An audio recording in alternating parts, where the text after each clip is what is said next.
안녕하세요. 황녀의 셋업 토크 시간입니다. 네, 오늘의 황녀 사연은요. 7명의 시누이와 편찮으신 시어머니 앞에서 벌어진 사건으로 인해 소가리를 했지만 결국 모든 걸 시어머님이 해결하게 되었다는 내용의 사연입니다. 사연 읽기 전에 구독과 좋아요, 많은 공유 부탁드릴게요.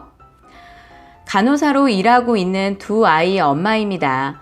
지금 너무 고민스럽기도 하고 답답한 마음에 어찌해야 할지 몰라 글을 올려봅니다. 급한 부분은 해결이 되었지만 나중 일은 일단 나중에 생각해야 되겠지요.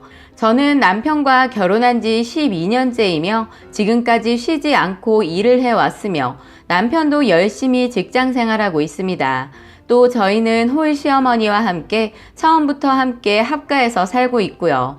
남편은 1남 7녀 중 막내 아들이며 남편 위로 누나들이 7명이나 있습니다.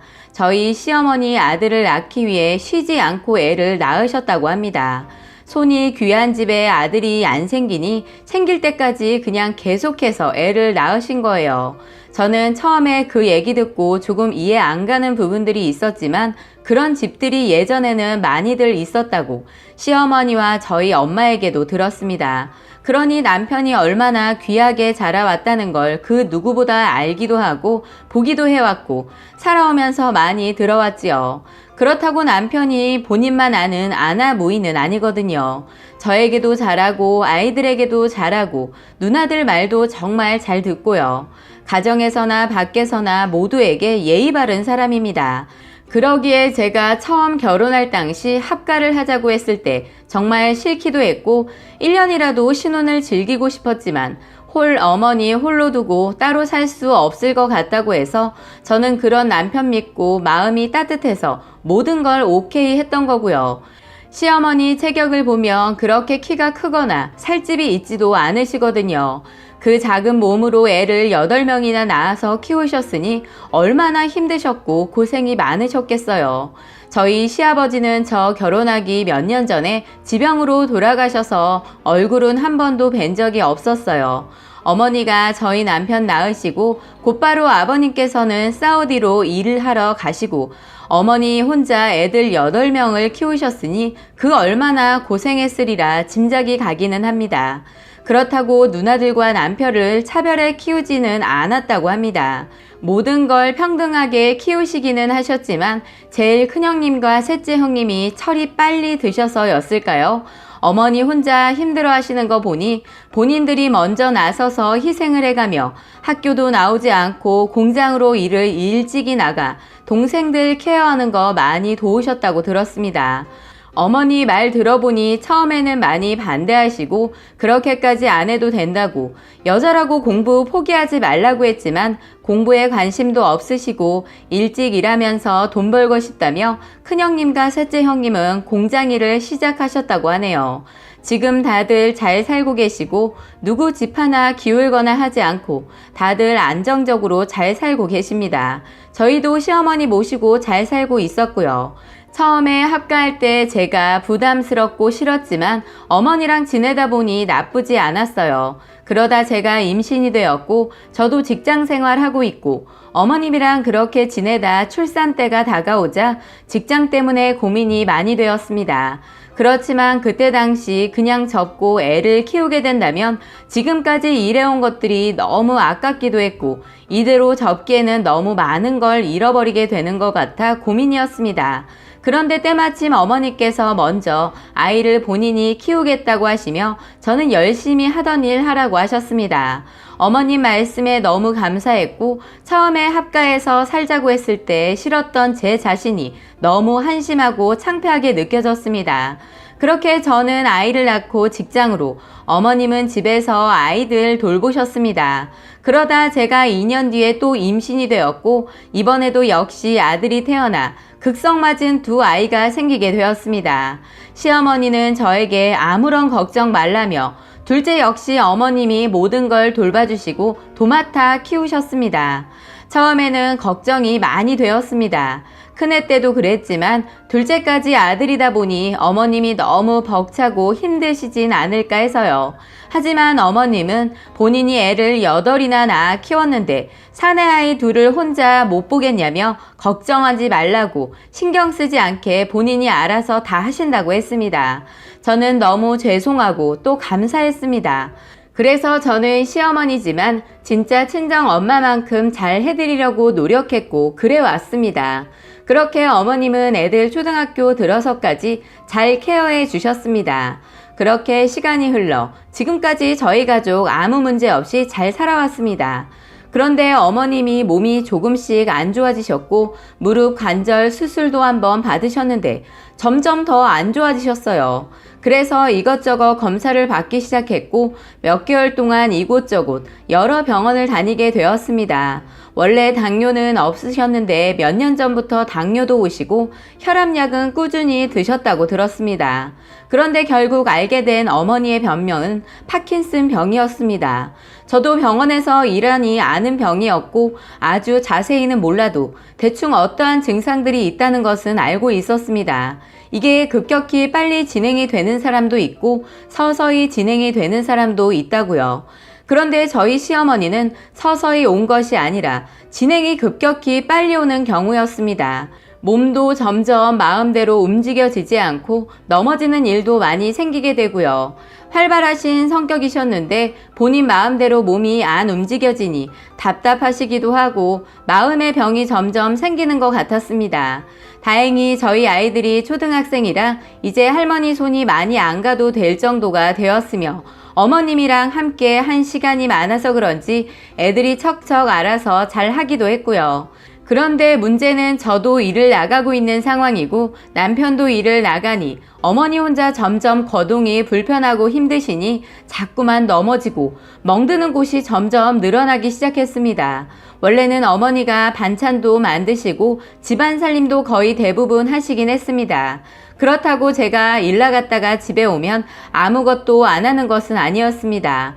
저도 최대한 집에 오면 집안일 할 수 있는 것들은 제가 다 해왔고요. 어머님 이렇게 되시고 나서는 제가 새벽같이 일어나 반찬도 다 해놓고 나가고 빨래도 다 해놓고 저녁에 와서 밥 차리고 남편도 집에 와 같이 돕고 합니다. 그런데 문제는 어머님 몸 상태가 점점 더 빨리 진행이 되더라고요. 좋다는 병원에 가서 알아보기도 하고 수술하는 경우도 있다고 해서 그것도 알아봤는데 그것도 적합한 경우여야지 할 수 있다고 했고요. 이렇게 어머님이 집에 있을 때 다치는 일이 생기니 온 가족이 점점 힘들어지고 죄송하고 답답하고 너무 힘들어지더라고요. 어머님이 아파하시는 모습을 보니 너무 마음이 아프고 무너지는 것 같았고요. 남편도 그런 어머니 보니 얼마나 힘들면 눈물을 보이더군요. 그렇게 어머님 때문에 형제들끼리도 이런저런 방안을 마련해 보려고 노력하고 많은 대화를 했습니다. 그러다가 누구 입에서 나왔는지는 모르겠지만 결론은 요양원 말까지 나오게 되었고요. 저는 사실 요양원은 상상도 해보질 못했었고 그런 마음도 없었거든요. 그런데 몇몇 형님들이 꼭 제가 바라는 것처럼 말을 하시더라고요. 저는 사실 제 마음과 지금 현재의 상황을 그대로 말씀드리기는 했습니다. 저도 일을 나가고 있고 당장 일을 그만둘 수 있는 상황도 아니다. 그렇다고 애아빠가 일을 그만둘 수 있는 상황도 아니다라고요. 저희가 어머님 모시면서 작은 집에서 시작했지만 현재 대출받아서 집 장만했거든요. 그래서 당장은 대출금 내려면 제가 일을 그만둘 수 있는 상황이 아닙니다. 그렇다고 저희 결혼할 당시 시어머니한테 저희만 따로 받은 돈이 있지도 않았고요. 결혼하면서 시아버지가 어머님 앞으로 남겨주신 집 하나가 있었는데 그거 팔면서 형제들끼리 나누어 가졌습니다. 그러니 저희만 돈을 받은 것은 아니었어요. 그리고 현재 시골에 땅이 아주 조금 남아있는 상태입니다. 여튼 지금 상황이 이런데 형님들 중에는 일 안 하고 집에서 놀고 먹는 분들이 많습니다. 그렇다면 제 생각은 그렇습니다. 신우들 중에 일을 안 하시는 분이 계시니 돌아가면서 어머님한테 와서 돌봐주시거나 저희 사는 집 근처로 오시면 어떠한지 이런 제 생각들을 내비쳤습니다.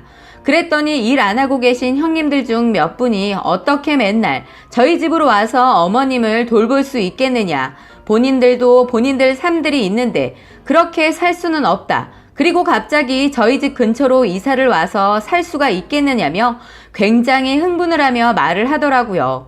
저는 솔직히 기분이 좋지 않았고 화도 났습니다. 사실 어머님이 아들, 딸 구분 없이 자식들 바르게 잘 키우셨고 그렇다고 아들이라고 편애하거나 그런 거 없이 많은 재산은 아니지만 다 똑같이 나누어 주셨습니다.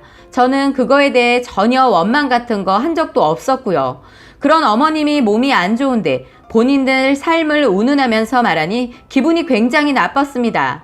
그렇다고 제가 당장 형님들에게 어머님 모셔가라고 한 것도 아닌데 제가 꼭 어머님 아프고 몸이 안 좋으니 핑계대면서 어머님 모시기 싫어하는 거 아니냐는 식으로 말하니 더 짜증이 났습니다. 어머님 넘어지셔서 몸에 멍도 많이 들고 했지만 그 딸들 누구 하나 와서 봐주지도 않았습니다. 저는 그저 제가 일 나가 있을 때 잠깐씩 돌아가면서 와줬으면 하는 바람이었는데 그것마저 서로에게 미루면서 요양원 말까지 나오고요. 그것도 꼭 제가 못 견뎌서 어쩔 수 없이 요양원 말이 나왔다는 식으로 말하니 어머님이 더욱 불쌍하고 안타깝게 느껴졌습니다. 남편도 원래는 누나들 말이라면 무조건 다 듣고 따랐었는데 이번에는 이런 일 겪고 나서는 마음이 좀 돌아선 것 같습니다. 그런데 남편이 확실하게 돌아선 일이 생겨버렸습니다. 시골에 있는 땅은 어떻게 할 거냐면서 둘째 시누이가 운을 띄었다고 하더라고요. 형제들 카톡방에 있거든요. 그랬더니 본인들끼리 하는 말이 그것도 똑같이 나누어서 가져야 하는 거 아니냐, 모든 건 평등하게 해야 한다 라고 말했다는 거예요. 그래서 남편이 화가 나서 어머니가 현재 이러신데 어떻게 지금 그 땅을 나눈다는 말을 할 수가 있냐고 화를 냈다고 하더라고요. 그런데 제일 막내 누나가 하는 말이 너가 우리 집에 딱 하나 있는 아들이고 지금까지 어머니가 너네랑 살면서 아이들도 다 키워주고 하셨는데 이제부터는 아들인 너가 할 도리를 할 차례라면서 굉장히 냉정하게 이야기를 했다고 하더라고요. 남편이 집에 와 저와 이런 대화를 방에서 하고 있었는데 어머님이 저희 하는 소리를 들으셨던 모양이에요. 그리고 난 후에 어머님이 하시는 말씀이 땅은 절대 딸들한테 줄 생각이 없다면서 딸들한테 이제 바라지 않는다고 집에 요양보호사 불러주면 본인도 괜찮을 것 같으니 그렇게 하자고 하시더라고요. 그리고 어머님이 저희 하는 소리 듣고 딸들한테 연락해서 퍼부으신 모양이더라고요. 넷째 누나한테 연락이 왔는데 이제부터 딸들이 각자 돈 모아서 어머님에게 들어가는 돈 내기로 했다고요. 어머님이 지금은 그렇게 아프시기는 하지만 홀몸으로 자식 8명을 키우신 강인한 분이시거든요. 활발하기도 하고 한성격 하시는 어머니가 아마도 딸들에게 강하게 나가셨던 모양입니다. 그래서 현재는 제가 일 나가 있을 때는 요양사분이 집에 와 계십니다. 어머님에게 불편하진 않으시냐고 여쭤보니 괜히 저 신경 쓰일까봐 괜찮다고 하시는 것 같습니다. 본인 살림 일절 누구에게 맡기시는 분이 아니시고 원래 처음 요양보호사 생각했을 때 어머님이 결사 반대하셨었거든요. 괜시리 제가 더 죄송하고 이제부터 어머님에게 더 잘해드리려고 노력할 것입니다. 그리고 아침이란 저녁에는 제가 다 씻겨드리고 있었는데 그건 끝까지 제가 다 해드릴 생각입니다. 저희 어머님 오래오래 건강하게 저희와 함께 잘 살아갈 것입니다. 라고 사연 올려주셨습니다. 오늘의 사연 여기까지였고요. 많은 공유와 여러분들의 생각이나 느낀 점이 있다면 댓글로 표현해 보시기 바랍니다.